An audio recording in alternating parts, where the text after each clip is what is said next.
साहित्य विमर्श YouTube channel में आप सभी का हृदय से स्वागत है। आज इस वीडियो में कहानी कला के तत्वों के आधार पर बलिदान कहानी की समीक्षा मैं प्रस्तुत करूंगा।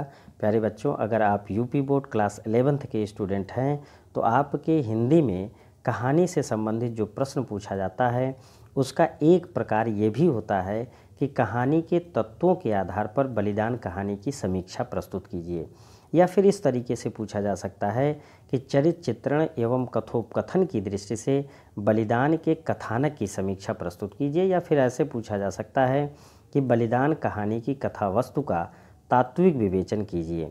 प्यारे बच्चों, इसके पहले के वीडियो में मैं कहानी कला के क्या क्या तत्व होते हैं, कौन कौन से तत्व हैं और उसमें क्या क्या बातें हमें प्रस्तुत करनी होते हैं, इसके विषय में मैंने डिस्कस किया था। डिस्क्रिप्शन बॉक्स में आपको उसका लिंक मिल जाएगा, आप वहां से जाकर के उस वीडियो को देख सकते हैं।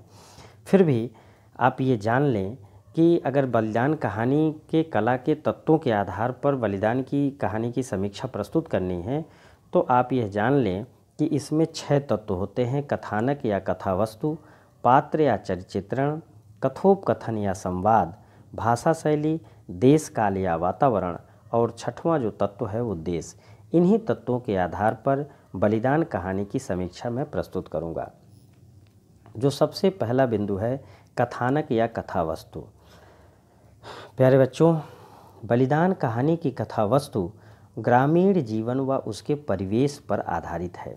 कहानी का कथानक ग्रामीण किसान व श्रमिक परिवार या मजदूर परिवार के त्याग, उसकी सेवा और आत्मसमर्पण से परिपूर्ण है। हरखू की आर्थिक स्थिति में आए परिवर्तन के बाद उसके पास केवल 5 बीघा खेत, 2 बैल और 1 हल ही बचा हुआ है। हरखू की जब मृत्यु हो जाती है उसके बाद उसके बेटे गिरधारी द्वारा किए गए क्रियाकर्म से उसकी अपनी आर्थिक स्थिति इतनी बिगड़ जाती है कि उसके पूर्वजों की ज़मीन व बैल सभी बिक जाते हैं। अंततः किसान से मजदूर बनने के दुख में गिरधारी आत्म बलिदान करने के लिए विवश हो जाता है। इस प्रकार बलिदान कहानी की जो कथा वस्तु है बड़ी ही रोचक है, संक्षिप्त है, माने बहुत ही छोटी है और यथार्थपरक है। जो जमींदार, किसान और मजदूर के अंतः संबंधों को, उनके बीच क्या आंतरिक संबंध है और क्या संवेदनाएं हैं, इसका बड़ा ही मार्मिक जो है चित्रण प्रस्तुत करता है। दूसरा जो बिंदु है पात्र और चरित्र चित्रण। बलिदान कहानी के जो पात्र हैं और उनका चरित्र चित्रण कहानीकार ने कहानी के अनुरूप प्रयोग किए हैं। प्रेमचंद ने कहानी के पात्र, जो प्रेमचंद के कहानी के पात्र हैं वो अत्यंत जीवंत होते हैं। इस कहानी में पात्रों की संख्या बहुत ही कम है जो कहानी को सशक्त बनाने में सहयोगी हैं। इसमें 2 मुख्य पात्र हैं, एक गिरधारी और दूसरा हरखू। ये दोनों मुख्य पात्र हैं और ओंकारनाथ, मंगल सिंह, कालिका दीन, सुभागी और तुलसी बनिया आदि ये सभी जो है गौड़ पात्र हैं। प्रत्येक पात्र अपनी अपनी भूमिका और चरित्र के साथ न्याय करते दिखाई पड़ते हैं। तीसरा जो तत्व है कथोपकथन व संवाद। बलिदान कहानी में प्रेमचंद ने कथोपकथन व संवादों का प्रयोग सहज, व्यवहारिक और नाटकीयता के साथ किया है। प्रत्येक पात्र कहानी के कथानक के अनुरूप ही अपने संवादों का प्रतिपादन करता है। सभी पात्रों ने अपने कथोपकथनों से कहानी की समस्या और परिस्थितियों की सटीक व्याख्या की है। जैसे, सरकार, मेरे घर में तो इस समय रोटियों का भी ठिकाना नहीं है, इतने रुपए मैं कहाँ से लाऊं। इस प्रकार का जो इसमें संवाद है, जो कथोपकथन है, इस कहानी की नाटकीयता को और रोचकता को और बढ़ा देता है।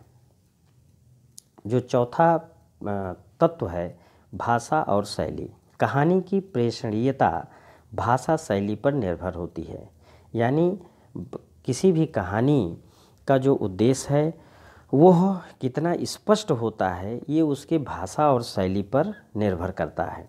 बलिदान कहानी की भाषा स्वाभाविक है, सुबोध है और बहुत ही सरल है। कहानीकार प्रेमचंद ने इस कहानी में रोचकता लाने के लिए मुहावरों और लोकोक्तियों का सुगठित प्रयोग किया है। सूक्तियों का प्रयोग करके प्रेमचंद ने कहानी की भाषा को अत्यंत आकर्षक बनाया है। इस कहानी की शैली वर्णनात्मक है, जिससे चित्रात्मकता और भावात्मक स्तर पर पाठक में आनंद की अनुभूति स्वतः ही उत्पन्न हो जाती है। पांचवा जो तत्व है वो है देश, काल और वातावरण है। इस कहानी में देश, काल और वातावरण के लिए निर्मित पात्रों की जो सक्रियता है वो बड़ी ही अच्छी है। कहानी में ग्रामीण जीवन में किसान वर्ग का यथार्थ चित्रण प्रस्तुत हुआ है, जिसे गिरधारी के माध्यम से कहानीकार ने उजागर किया है। वर्षा ऋतु हो चाहे आषाढ़ का महीना रहा हो का उसका जो चित्रण किया है उन्होंने, परिस्थितियों को सजीव करने के लिए अत्यंत सटीक सारी चीज़ें देश, काल और वातावरण उस कहानी के अनुरूप बन पड़ा है। जो अंतिम बिंदु है वो है उद्देश्य। प्रेमचंद ने अपनी इस बलिदान कहानी में अपना यथार्थवादी दृष्टिकोण प्रस्तुत किया है। बलिदान कहानी द्वारा लेखक ने जमींदारों व साहूकारों द्वारा किया गया किसानों का शोषण जनसामान्य के समक्ष प्रस्तुत किया है। कहानी में किसान ग्रामीण प्रतिष्ठा बनाए रखने के लिए अपनी हैसियत से अधिक खर्च करके आर्थिक शोषण का शिकार बनते हैं और किस तरह धन समाज की मानसिकता बदल देती है, यह बताना कहानी का मुख्य उद्देश्य रहा है। इस प्रकार से कहानी कला के तत्वों के आधार पर बलिदान कहानी की समीक्षा समाप्त होती है। धन्यवाद।